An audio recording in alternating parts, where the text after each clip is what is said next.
President Lula da सिल्वा को and हार्दिक शुभकामनाएं देता हूं De Silva. और मैं उनको And now I प्रेसिडेंसी का गेवल सौंपता हूं।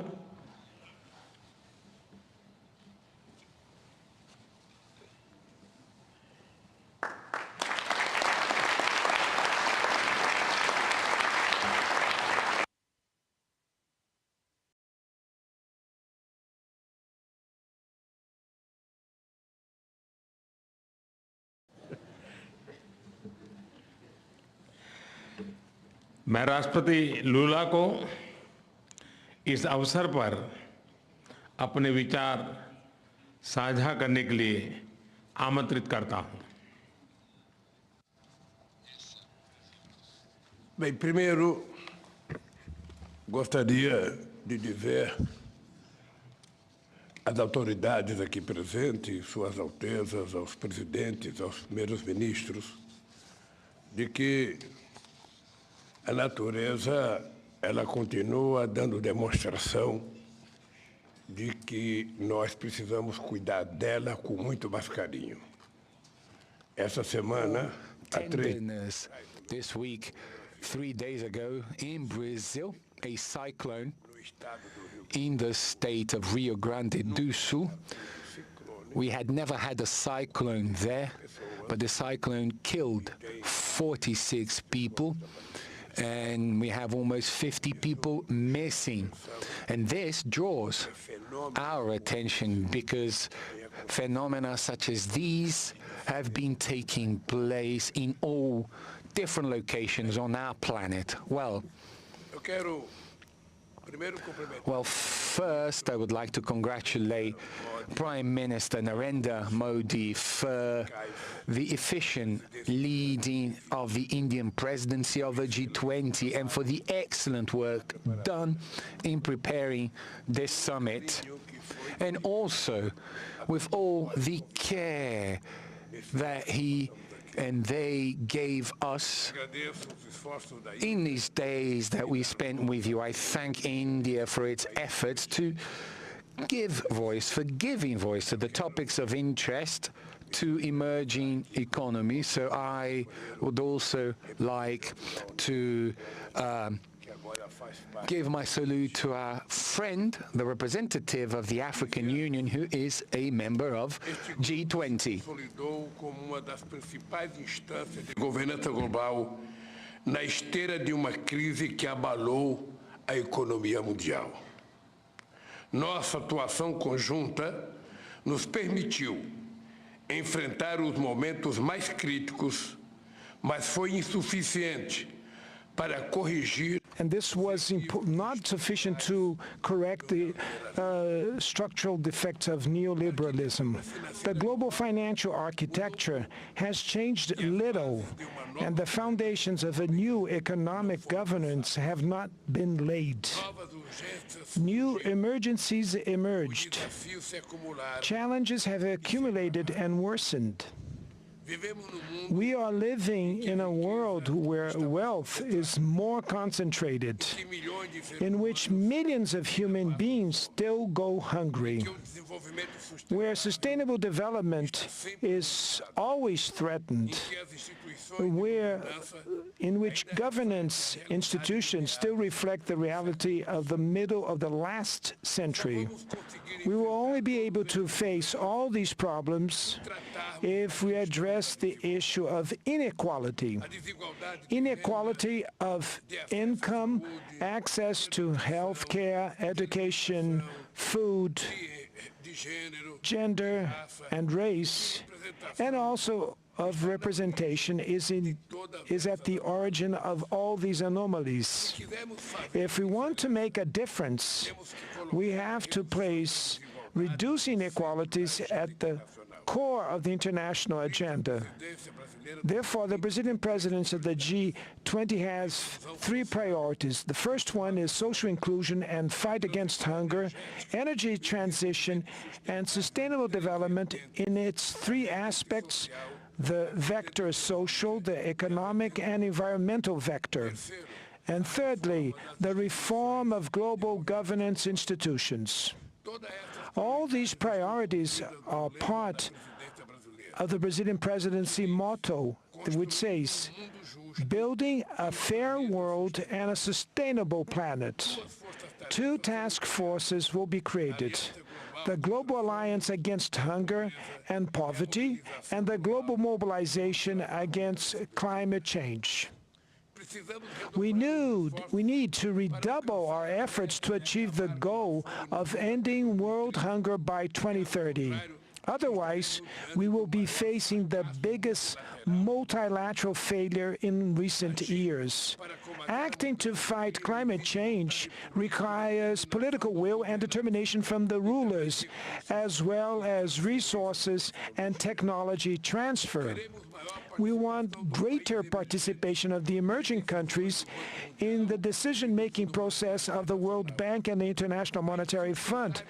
The unbearable foreign debt of the poorest countries needs to be addressed. The WTO must be revitalized and its dispute settlement system must start working again. To regain its political strength, the UN Security Council needs to count on the presence of new developing countries among its permanent and non-permanent members. The international community looks at us with hope because we bring together economies from emerging countries and developed countries in the G20. We represent 80% of the global GDP, 75% of exports, and around 60% of the world's population. To ensure that the G20 acts in an inclusive and coherent manner, Brazil intends to organize work around three general guidelines. First, we will make the political and financial paths work in coordination and in a more integrated way. There's no point in agreeing on the best public policy if we do not allocate the necessary resources for its implementation. Second, we have to listen to civil society. There are no governments without civil society. The Brazilian presidency will ensure that engagement groups have the opportunity to report their conclusions and recommendations to government representatives. Thirdly, we cannot let geopolitical issues hijack the discussion agenda of the various G20 levels. We are not interested in a divided G20. Only through joint action may we face the challenges of our days.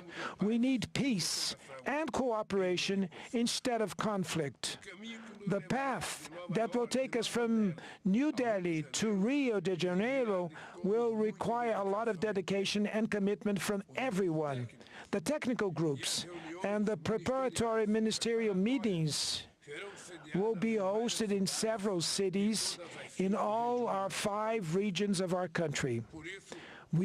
For that reason, we will welcome the members of the G20 with open arms.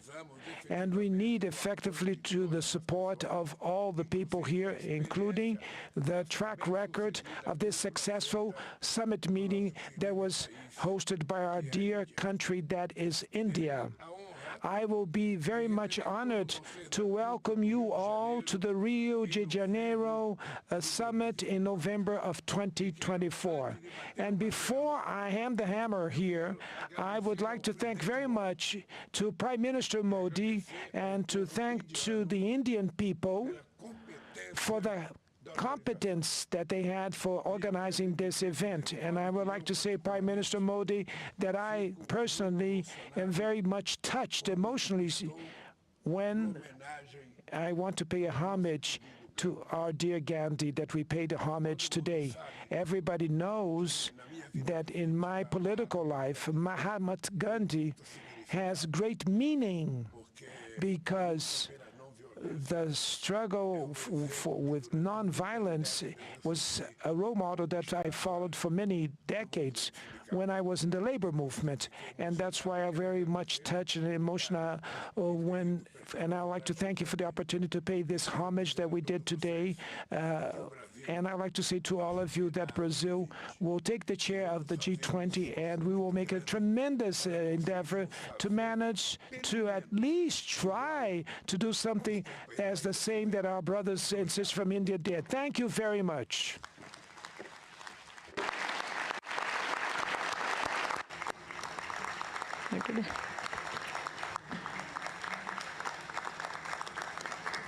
Your Highnesses, Excellencies, जैसा आप सब जानते हैं, भारत के पास नवंबर तक G20 presidency की भी जिम्मेदारी है। अभी 2.5 महीने बाकी हैं। इन 2 दिनों में आप सभी ने अनेक बातें यहाँ रखी हैं, सुझाव दिए हैं, बहुत सारे प्रस्ताव रखे हैं। हमारी ये जिम्मेदारी है कि जो सुझाव आए हैं उनको भी एक बार फिर देखा जाए कि उनकी प्रगति में गति कैसे लाई जा सकती है। मेरा प्रस्ताव है कि हम नवंबर के अंत में G20 का एक वर्चुअल सेशन और रखें। उस सेशन में हम इस समिट के दौरान तय विषयों की समीक्षा कर सकते हैं। इन सब की डिटेल्स हमारी टीम आप सभी के साथ शेयर करेगी। मैं उम्मीद करता हूं कि आप सब इससे जुड़ेंगे। योर हाइनेसेस, एक्सेलेंसीज, इसी के साथ मैं G20 समिट के समापन की घोषणा करता हूं। One earth, one family, one future का रोड मैप सुखद हो। स्वस्ति अस्तु विश्वस्य, यानी संपूर्ण विश्व में आशा और शांति का संचार हो। 140 करोड़ भारतीयों की इसी मंगल कामना के साथ आप सभी का बहुत बहुत धन्यवाद।